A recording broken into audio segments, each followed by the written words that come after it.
What does a man do when power is within his reach, but others stand in the way?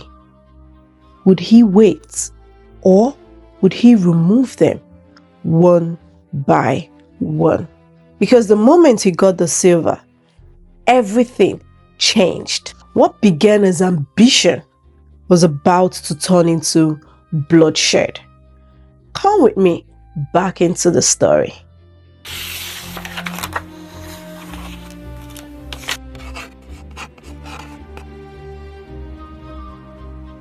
With silver in his hands and with men beside him, Abimelech went to his father's house, to the place where Gideon's sons were gathered, 70 men, all his brothers. Then, in one place, on a single stone, he began. One by one, they were killed. Not strangers, not enemies, but his own brothers. 70 sons of Gideon cut down in one day. But not all. One escaped. The youngest, his name was Jotham. When the killing began, he hid himself. And because he hid, he survived. And when he saw what had been done, he did not remain silent. And after all this, after the blood had been shed, the leaders of Shechem and Abimelech gathered together.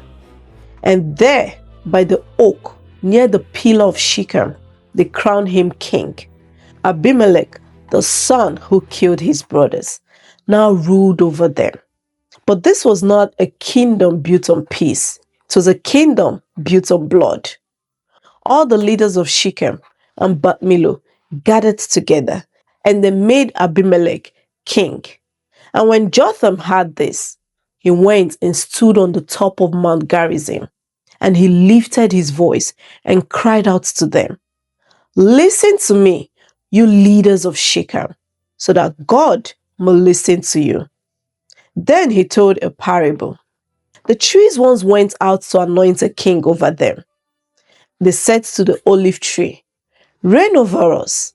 But the olive tree said, "Should I give up my oil, by which gods and men are honored, to hold sway over the trees?" Then the trees said to the fig tree, "Come and be our king." But the fig tree said, "Should I give up my fruit so good and sweet to hold sway over the trees?" Then the tree said to the vine, "Come and be our king." But the vine said, "Should I give up my wine, which cheers both gods and men, to hold sway over the trees?" And finally, the tree said to the thorn bush, "Come and be our king."